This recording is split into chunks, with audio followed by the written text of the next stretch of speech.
अस्सलाम वालेकुम, आदाब। मैं हूं मोहसिन और आप देख रहे हैं बीबीएन न्यूज। आइए शुरुआत करते हैं आज के खबरनामे की और नजर डालते हैं हेडलाइंस पर। तेलंगाना में नए राशन कार्ड्स के लिए 2 अक्टूबर से कबूल की जाएंगी दरखास्तें। चीफ मिनिस्टर रेवंत रेड्डी ने तमाम मुस्तहिकीन को डिजिटल राशन कार्ड्स देने के इक़दाम की ओहदेदारों को दी हिदायत।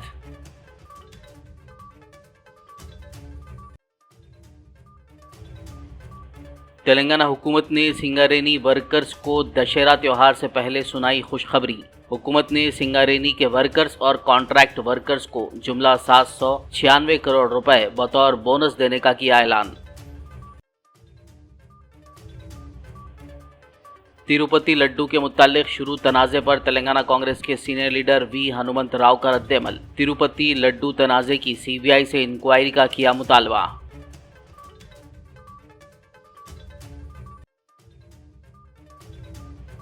हैदराबाद में CII इंडियन वुमेन नेटवर्क के ज़ेर एहतमाम 10वीं सालाना लीडरशिप कॉन्फ्रेंस। रियासती वज़ीर डॉक्टर सीतक्का ने की शिरकत। कहा, ख़वातीन का तहफ़्फ़ुज़ और तरक्की कांग्रेस हुकूमत का अज़्म।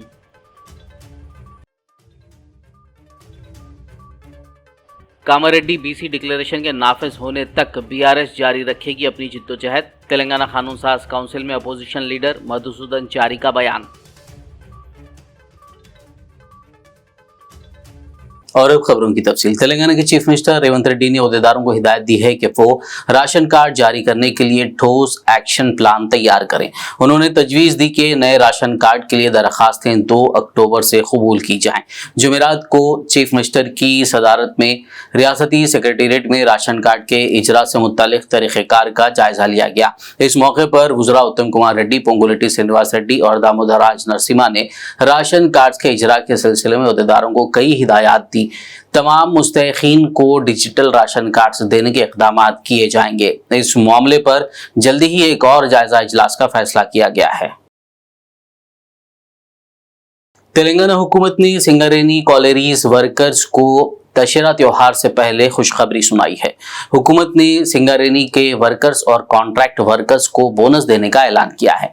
चीफ मिनिस्टर रेवंत रेड्डी की क़यादत में आज जुमे को रियासती वुज़रा ने यह अहम फैसला लिया। एक प्रेस कॉन्फ्रेंस मुनक्किद करते हुए सीएम रेवंत रेड्डी ने रियासती वुज़रा के हमरा ऐलान किया कि इस साल अवामी हुकूमत ने सिंगारेनी वर्कर्स के लिए जुमला 796 करोड़ रुपए का दशहरा बोनस देने का फैसला किया है। वहीं डिप्टी सीएम भट्टी विक्रमार्का ने बताया कि पहली बार तकरीबन 25,000 कॉन्ट्रैक्ट वर्कर्स को भी दशहरा बोनस दिया जा रहा है। उन्होंने बताया कि सिंगारेनी को माली साल 2023-24 में 4,701 करोड़ रुपए का रिकॉर्ड मुनाफा हासिल हुआ है, जिसके चलते हुकूमत ने कंपनी के वर्कर्स और कॉन्ट्रैक्ट वर्कर्स को दशहरा के मौके पर बोनस देने का फैसला किया है। तेलंगाना राष्ट्र साधन प्रक्रियलो అగ్రభాగాన నిలబడి తెలంగాణ ఉద్యమాన్ని పతాక స్థాయికి తీసుకెళ్లింది సింగరేణి గని కార్మికులు. సింగరేణి గని కార్మికుల యొక్క శ్రమ, వాళ్ళ పోరాట పటిమ తెలంగాణ రాష్ట్ర సాధనలో అత్యంత క్రియాశీలకమైన ప్రత్యేకమైన పాత్ర పోషించడం జరిగింది. అలాంటి సింగరేణి సంస్థ గత సంవత్సరం మొత్తం సంస్థ యొక్క ఉత్పత్తులు, వ్యాపారానికి సంబంధించి వాళ్ళు పొందిన లాభాలు, దానికి సంబంధించి దసరా ముందు ఈ లాభాలలో వాళ్ళకు వాటాలను పంచడం ద్వారా సింగరేణి గని కార్మికుల యొక్క కుటుంబాలలో ఆనందాన్ని చూడాలన్న ఆలోచనతోని రాష్ట్ర ప్రభుత్వం, సింగరేణి సంస్థ యాజమాన్యం వాళ్ళకు బోనస్ ప్రకటించాలన్న ఒక మంచి ఆలోచనతోని ఈరోజు మా ఉప ముఖ్యమంత్రి భట్టి విక్రమార్క గారు ప్రతిపాదన తీసుకొని రావడం జరిగింది.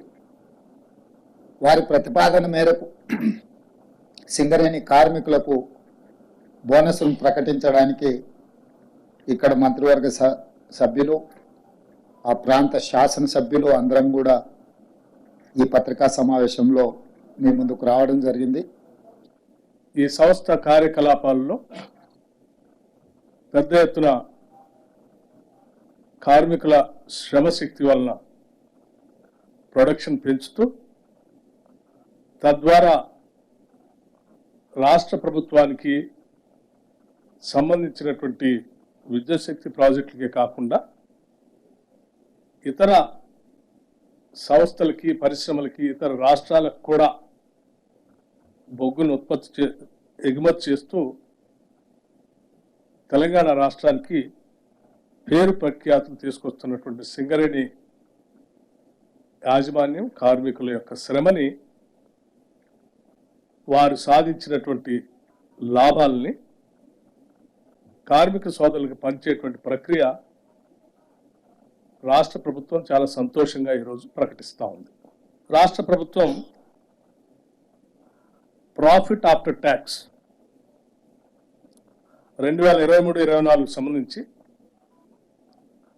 4,701 కోటి రూపాయలుగా ప్రకటిస్తూ, దీనిలో సింగరేణి సంస్థ, ఆ సింగరేణి సంస్థలో పనిచేస్తున్నటువంటి యాజమాన్యంతో పాటు కార్మిక సోదరులు, వారి భవిష్యత్ తరాలు కూడా ఇదే రకంగా పెద్ద ఎత్తున ఉపయోగపడాలనేటువంటి ఆలోచనతో సింగరేణి వ్యవస్థని కూడా విస్తరిస్తూ కొంత పెట్టుబడి పెట్టే కార్యక్రమాన్ని కూడా ఈ సందర్భంగా తీసుకుంటాం. ఆ పెట్టుబడికి సంబంధించి ఇన్వెస్ట్మెంట్ 2,289 కోట్లు పోగా 2,412 కోట్లని 33% లెక్క 796 కోట్లని కార్మికులకి, అంటే ఉద్యోగస్తులకి సరాసరి అనే యావరేజ్ 1,90,000 రూపాయలుగా 1,90,000 రూపాయలుగా పంచేటువంటి కార్యక్రమాన్ని ఈ సందర్భంగా ముఖ్యమంత్రి గారి సమక్షంలో యావత్ మంత్రిమండలి మొత్తం సింగరేణి యాజమాన్యంతో కలిసి ఇప్పుడు ప్రకటిస్తూ ఉన్నాం. దీనికి మేమంతా చాలా సంతోషిస్తూ ఉన్నాం, ఇంత పెద్ద ఎత్తున పంచుతున్నందుకు. గత సంవత్సరం కార్మికులకి 1,80,000 పంచితే ఈ సంవత్సరం అదనంగా 1,70,000 పంచితే ఈ సంవత్సరం అదనంగా ఇంకొక 20,000 కలిపి 1,90,000 పంచుతా ఉన్నాం. आंध्र प्रदेश के वज़ीर आला चंद्रबाबू नायडू के दावे के बाद तिरुपति लड्डू पर शुरू तनाजे पर अब तेलंगाना कांग्रेस के senior leader V Hanumanth Rao ने अपना रद्द-ए-अमल जाहिर किया है। उन्होंने तिरुपति लड्डू तनाजे की सीबीआई से इंक्वायरी का मुतालबा किया है।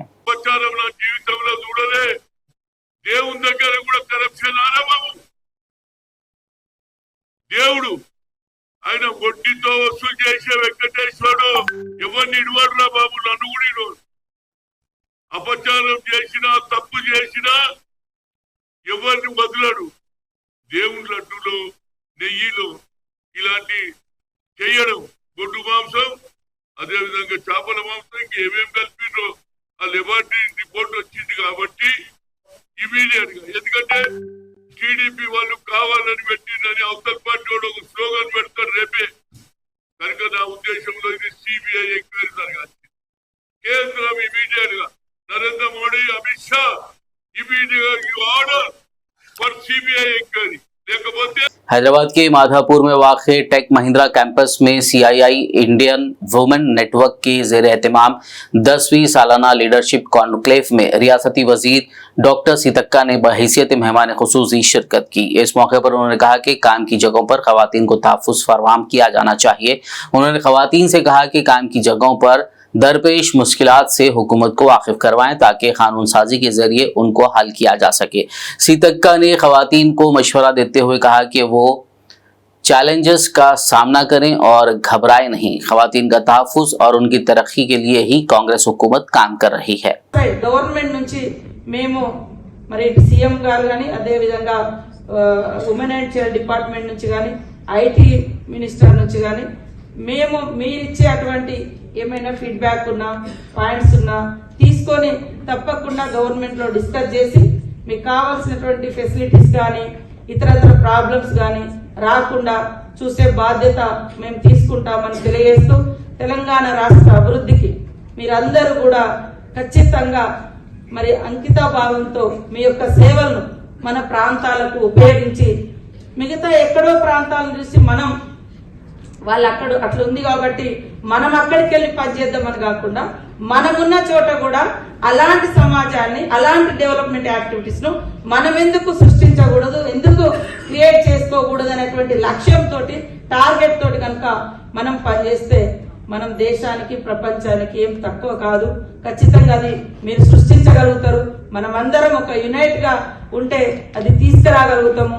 ఆ లక్ష్యంతో పనిచేద్దామని తెలియజేస్తూ అందరికీ నమస్కారాలు. నాకు ఈ అవకాశం ఇచ్చినందుకు बीआरएस सीनियर लीडर तेलंगाना कानून साज काउंसिल में अपोजिशन लीडर मधुसूदन चारी ने कहा है कि कांग्रेस पार्टी ने भारत की आजादी से लेकर गुज़िश्ता इंतखाबात से पहले कामारेड्डी में किए गए बीसी डिक्लेरेशन के ऐलान तक बीसी के साथ इंतहाई मुखालिफाना रवैया बरकरार रखा हुआ है। उन्होंने दावा करते हुए कहा कि बीसी डिक्लेरेशन के लिए जारी लड़ाई की वजह से ही महेश कुमार गौड़ को पीसीसी सदर का ओहदा मिला है।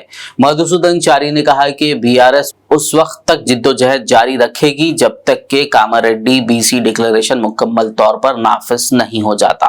ఇవాళ కాంగ్రెస్ పార్టీ చరిత్ర నిన్నగాక మొన్న ఎన్నికలకు ముందు కామారెడ్డిలో వాళ్ళ బీసీ డిక్లరేషన్ నుండి దేశ స్వాతంత్రం తర్వాత కాంగ్రెస్ పార్టీ బీసీల విషయంలో అత్యంత దుర్మార్గమైనటువంటి వైఖరిని కొనసాగిస్తూ ఉన్నది.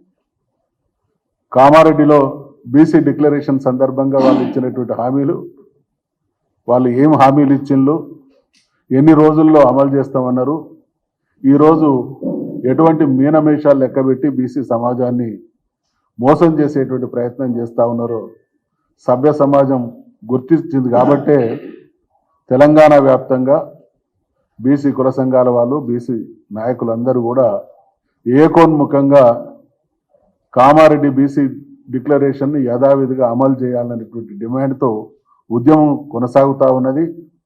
ఈ ఉద్యమం ఈ ఉవ్వెత్తున ఎగుస్తున్నది. కాబట్టి దాని పర్యవసానమే మహేష్ కుమార్ గౌడ్ గారు ఆ పార్టీ అధ్యక్షుడు కావడం అనేటువంటి విషయాన్ని కూడా వారికి గుర్తు చేస్తా ఉన్నాం.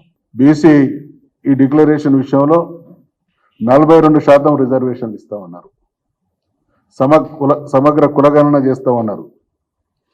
1,00,000 కోట్ల బడ్జెట్తో 5 సంవత్సరాల కాలంలో ప్రతి సంవత్సరం 20,000 కోట్ల బడ్జెట్ కేటాయించి దాన్ని ఖర్చు చేసి 5 సంవత్సరాల కాలంలో బీసీల స్వరూపాన్ని, రూపురేఖల్ని మార్చుతామనేటువంటి విధంగా హామీ ఇవ్వడం జరిగింది. బీసీ సబ్ ప్లాన్కు చట్టబద్ధత కూడా తీసుకొస్తాం అనేటువంటి మాట హామీ ఇచ్చింది. ఏం జరుగుతూ ఉన్నది? ప్రతి సంవత్సరం 20,000 కోట్ల రూపాయలు బడ్జెట్ కేటాయిస్తామని చెప్పి అందులో సగం కూడా కేటాయించినటువంటి దుస్థితి. చివరికి ఆర్థిక సంవత్సరం ముగిసే నాటికి వాళ్ళు ఖర్చు చేసిన ఖర్చును చూస్తే ఎంత ఉంటుందో అనేది అప్పుడు కానీ బీసీల విషయంలో వాళ్ళ నిజమైనటువంటి నిజస్వరూపం బట్టబయలవుతుంది అనేటువంటి విషయాన్ని गुर्तु చేస్తా ఉన్నాం.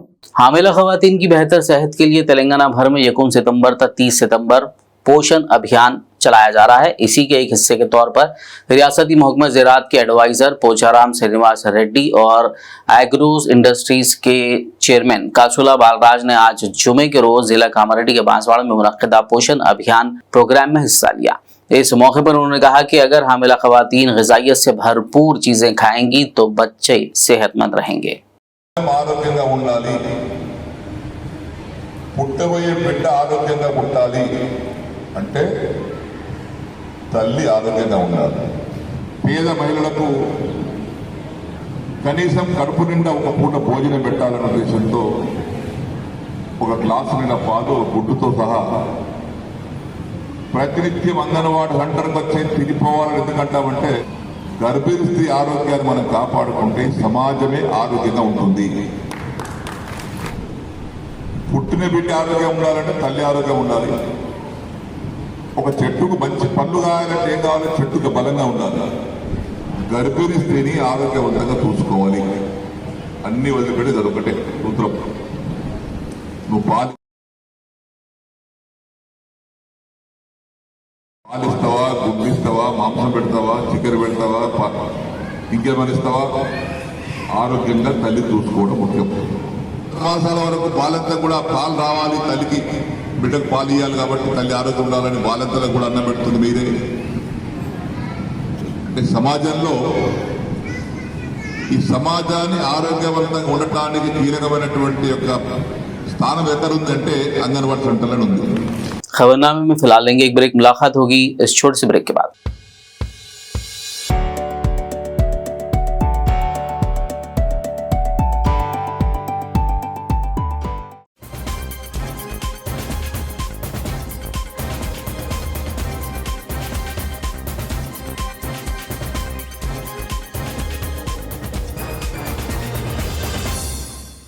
ब्रेक के बाद खबरनामे में आपका दोबारा खैर मकदम है। आइए बढ़ते मजीद खबरों की जानिब। Telangana anti narcotics control bureau Warangal unit की टीम और हसनपर्ती पुलिस ने आज जुमे को एक मुश्तरका कार्रवाई में एक शख्स को गिरफ्तार करते हुए तकरीबन 338 किलोग्राम गांजा जब्त कर लिया, जिसकी जुमला मालियत तकरीबन 85 लाख रुपए बताई गई है। ये गांजा एक ट्रैक्टर ट्रॉली में छिपाकर मुंतकिल किया जा रहा था। वरंगल पुलिस कमिश्नर अंबर किशोर झा ने एक प्रेस कॉन्फ्रेंस करते हुए बताया कि पुलिस टीम को एक खास इत्तला मिली थी कि आंध्र प्रदेश के विशाखापट्टनम जिले के धाराकुंडा इलाके से एक ट्रैक्टर में गांजे के पैकेट्स भद्राचलम के रास्ते कामारेड्डी जिले के बिकनूर मंडल मुंतकिल किए जा रहे हैं। पुलिस कमिश्नर ने Telangana anti narcotics control bureau Warangal unit ACP और टीम के दीगर अरकान को इस कारकर्दगी के लिए मुबारकबाद दी। आदिलाबाद पुलिस ने तारीखी कारनामा अंजाम देते हुए निजामाबाद जिले के जेल से पैरोल पर रिहाई के बाद गुज़िश्ता 2 सालों से मफरूर एक मुजरिम को ऑटो रिक्शा चोरी के इल्जाम में गिरफ्तार कर लिया। आदिलाबाद के 2 टाउन पुलिस स्टेशन में DSP L जीवन रेड्डी ने मीडिया कॉन्फ्रेंस करते हुए केस की तफसीलात से वाकिफ करवाया। वहीं जिला SP गौस आलम ने मुजरिम को पकड़ने पर DSP जीवन रेड्डी, इंस्पेक्टर करुणाकर और सब इंस्पेक्टर विष्णु प्रकाश की सताइश की। प्रेसिडेंट ऑफ विद्यानगर हैदराबाद उन्होंने 2 टाउन PS को आके एक कंप्लेंट दिया। इसका ऑटो बेरिंग नंबर AP01X 7797। ये ऑटो को 17 के दिन रात में घर के सामने पार्क करके 18 के दिन सुबह उठ के ऑटो देखे तो ऑटो घर के सामने नहीं दिखा। उन्होंने उधर इंक्वायरी करे तो कोई भी नहीं बोला। ये ऑटो चोरी हुआ बोल के आज आके सुबह 8 बजे 2 टाउन PS में कंप्लेंट दिया, अननोन ऑफेंडर्स कंप्लेंट थेफ्ट बोल के। इमीडिएटली हमारा 2 town inspector and case register करने के लिए विष्णु प्रकाश SI को बोला। विष्णु प्रकाश SI ये केस रजिस्ट्रेशन करके अननोन ऑफेंडर्स ऑटो चोरी करा बोल के केस करके ये केस इन्वेस्टिगेशन स्टार्ट करा। हमारा 2 टाउन इंस्पेक्टर करना कर रहा इसको चैलेंजिंग में लेके कैसे भी डिटेक्ट करना बोल के SI को एंड ID पार्टी रमेश को इंस्ट्रक्शन दिया। पूरा SI एंड इसका टीम एफर्ट्स करके अभी शाम में खुर्शीदनगर में CWC गोदाम के पास ये चोरी हुए सो ऑटो को देखा। जाके ऑटो ड्राइवर को पूछे तो उसका नाम Syed Aleem, resident of 37 years, छोटा तालाब हैदराबाद बोल के नाम बोला। उन्होंने कहाँ से लाया बोले तो ऑटो चोरी करके लाया, हम बेचने के लिए लेके जा रहे बोलते उन्होंने कन्फेशन करा। इसके कन्फेशन करने के बाद ऑटो सीज करा। इसके कन्फेशन में थोड़ा नया इंफॉर्मेशन भी हमारा को मिला। इन पुराना चोर है। इससे पहले लिंगापुर PS में 2014 में एक ऑटो चोरी करे तो उधर ऑनरेबल कोर्ट इसको कन्विक्शन 1 ईयर कन्विक्शन दिया। तो कन्विक्शन पीरियड होने के बाद फिर 2016 में हैदराबाद रूरल PS में एक 14 ईयर्स माइनर गर्ल को अक्यूज इसको अरेस्ट करा। अरेस्ट करने के बाद निजामाबाद में एक पुराना ऑफेंडर कन्विक्टेड ऑफेंडर ऐसा जेल से पैरोल पे भाग गया मुझे मालूम हुआ। निजाम बोधन पुलिस भी इंटीमेशन करा, जेल अथॉरिटीज को इंटीमेशन करा। इन लोग भी इसको बाद में PT वारंट में लेके जाके प्रोड्यूस करते। ये बड़ा ऑफेंडर कन्विक्टेड ऑफेंडर है। आरमूर मरकजी कमेटी तंजीमुल मुस्लिमीन को सैयद जाफर अली ने अपने वालिद सैयद अहमद अली मरहूम के ईसाल सवाब की गर्ज से एक एम्बुलेंस का अतिया दिया। इस मौके पर उन्होंने कहा कि गरीब मुस्तहक अफराद जो माशी मसाइल की वजह से अपने मरीजों को एम्बुलेंस के जरिए अस्पताल नहीं पहुंचा सकते हैं, उन्हें इस एम्बुलेंस के जरिए सहूलत दी जाएगी।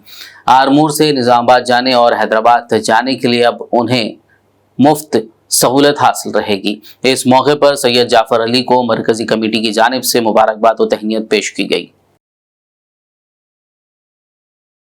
ऑल इंडिया फाइनल मुकाबला बराए हिफ्ज़ कुरान माहिरुल कुरान अवार्ड 2025-24 तकरीब का 25 सितंबर को किंग्स पैलेस वाक़े गुड्डी मलकापुर मेहदीपट्टनम में इनेकाद अमल में लाया जा रहा है। इस सिलसिले में मीडिया कॉन्फ्रेंस करते हुए कारी अब्दुर्रहमान व दीगर ने तफसीलात से वाकिफ करवाया। उन्होंने बताया कि इन मुकाबलों में मुल्क भर से जुमला 800 हुफ्फाज ने हिस्सा लिया, जिसमें बेहतर मुजाहरा करने वाले 10 मुंतखब तलबा के दरमियान फाइनल मुकाबला 25 सितंबर को होगा और इनामात तकसीम किए जाएंगे। मुल्क भर के 800 से ज़्यादा हुफ्फाज ने हिस्सा लिया, जिसमें से 4 राउंड करके हमने टॉप 10 को यहाँ पर मुंतखब किया है, जिसका फिनाले इंशाअल्लाह ताला 25 सितंबर 2024 को किंग पैलेस में मुनक़्क़द है। 800 हुफ्फाज जिन्होंने एनरोल किया था, उसमें से पहला राउंड स्क्रीनिंग राउंड करके उसमें से हमने 398 हुफ्फाज को सेलेक्ट किया, क्योंकि ये मुसाबिका कुल हिंद था, ऑल इंडिया था और उम्र की क़ैद थी 30 साल, उससे कम उम्र के हुफ्फाज के लिए ये मुसाबिका था। मगर जो एप्लीकेशंस हमको रिसीव हुए अल्हम्दुलिल्लाह कतर से, ईरान से, कनाडा से, यूएस से, सऊदी अरब और दुबई से भी हम कई एप्लीकेशंस रिसीव किए, तो जिसको फिर हमने उनको बताया कि ये ऑल इंडिया लेवल का है। फिर इंशाअल्लाह ताला अल्लाह ने अगर चाहा तो आलमी सतह पे भी एक मुसाबिका करेंगे, तब वो लोग को शामिल करेंगे। और एज की पाबंदी थी 30 साल से कम उम्र, बाज़ हुफ्फाज 31 साल के भी काफ़ी ज़्यादा हुफ्फाज थे जिन्होंने एनरोल किया, उनको भी हमने फिर बता के लिस्ट से यानी शॉर्ट लिस्ट कर दिया। फर्स्ट राउंड स्क्रीनिंग राउंड हुआ, जिसमें 398 हुफ्फाज ने हिस्सा लिया। उसमें से 125 हुफ्फाज को हमने नेक्स्ट राउंड के लिए, एलिमिनेशन राउंड के लिए चुना। तजवीद, हाफिज़ा और हुस्न क़िरत के क्राइटेरिया पर उन लोग को मार्क्स दिए गए, जिसमें हाफिज़ कारी मोहम्मद अब्दुल मजीद साहब मैसूर से एक जज थे और हाफिज़ कारी कलीमुर रहमान साहब ने इसका जजमेंट किया।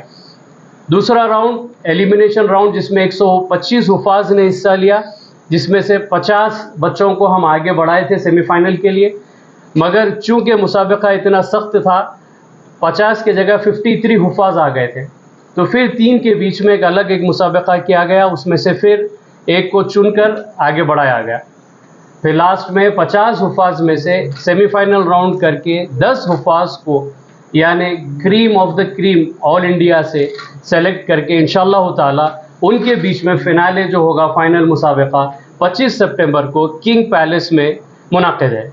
तंजीम गुलामा ने साहिबुल बरकात और हुजूर अमीन मिल्लत ट्रस्ट हैदराबाद के ज़ेर एहतमाम 21 सितंबर बरोज़ हफ्ता नयापुल इलाके में वाक़ मीनार गार्डन फंक्शन हॉल में जश्न मिलाद मुस्तफ़ा सल्लल्लाहु अलैहि वसल्लम व पैगाम अहले सुन्नत कॉन्फ्रेंस मुनक़्क़िद की जा रही है। ख़वातीन के लिए दोपहर 2 बजे से 5 बजे तक, जबकि मर्द हज़रात के लिए बाद नमाज इशा ये कॉन्फ्रेंस मुनक़्क़िद होगी।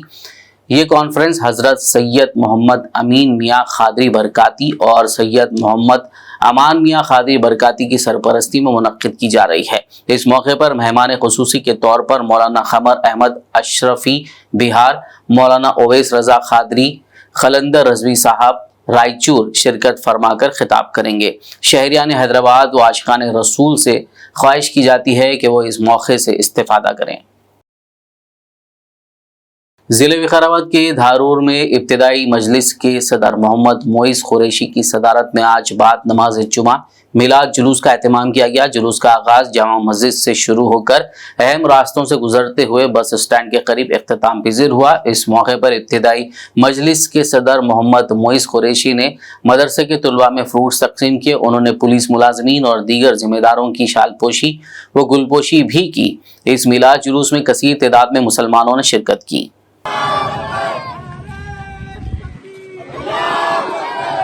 से शुरू होकर हजरत आलम शहीद रहमतुल्लाह अलैह की दरगाह तक दुरूद व सलाम पढ़ते हुए सरकार दो आलम हजरत मोहम्मद मुस्तफ़ा सल्लल्लाहु अलैहि वसल्लम की आमद पर बुलंद आवाज में नारे लगाते हुए अमन और चैन के साथ रास्ते में किसी को तकलीफ नहीं पहुंचाते हुए इस जुलूस को निकाला गया। माह मुबारक चल रहा है, रहमतों बरकतों वाला महीना चल रहा है।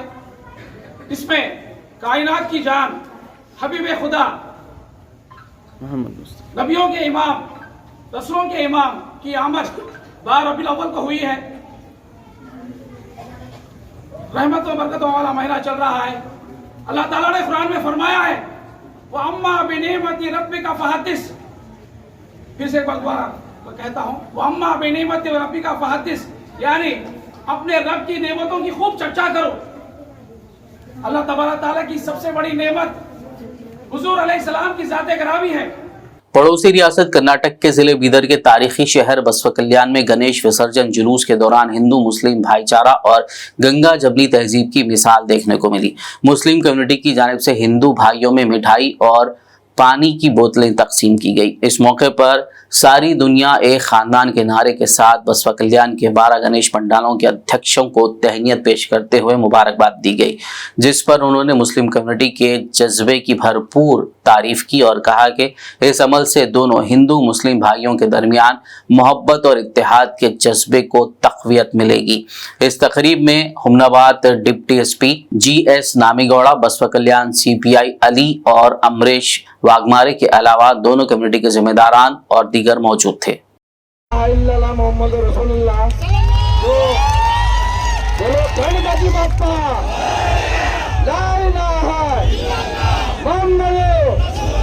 बस ऐसे भाईचारा बनाए रखिए और बसवा कल्याण के आम को खुश रखिए। बस बहुत ठाकुर साहब की बात को सुनकर बहुत खुशी हुई कि भाईचारे का बहुत अच्छा मैसेज। एक जोरदार ताली है उनका नाम। उसके बाद संदीप भाई जी हमारे बीच मौजूद हैं, उनका जो कि गांधी चौक के गणेश मंडल के अध्यक्ष। मैं आखिर में एक नजर हेडलाइंस पर। तेलंगाना में नए राशन कार्ड्स के लिए 2 अक्टूबर से कबूल की जाएंगी दरखास्तें। चीफ मिनिस्टर रेवंत रेड्डी ने तमाम मुस्तहिकीन को डिजिटल राशन कार्ड्स देने के इक़दामात की ओहदेदारों को दी हिदायत।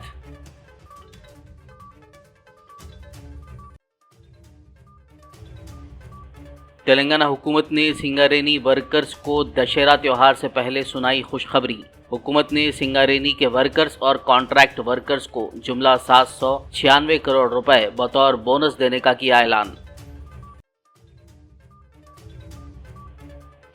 तिरुपति लड्डू के मुताल्लिक शुरू तनाज़े पर तेलंगाना कांग्रेस के senior leader V Hanumant Rao का रद्द-ए-अमल। तिरुपति लड्डू तनाज़े की CBI से इंक्वायरी का किया मुतालबा।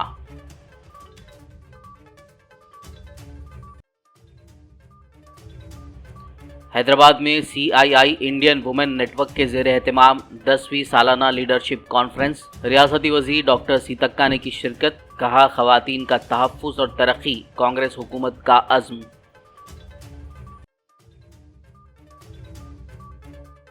कामारेड्डी BC डिक्लेरेशन के नाफिज होने तक BRS जारी रखेगी अपनी जिद्दोजहद। तेलंगाना कानून साज काउंसिल में अपोजिशन लीडर मधुसूदन चारी का बयान। खबरनामे में फिलहाल बस इतना ही। ताज़ा तरीन अपडेट्स के लिए देखते रहिए BBN न्यूज़। YouTube और Facebook पर मौजूद हमारे वीडियोस को लाइक और शेयर जरूर कीजिए।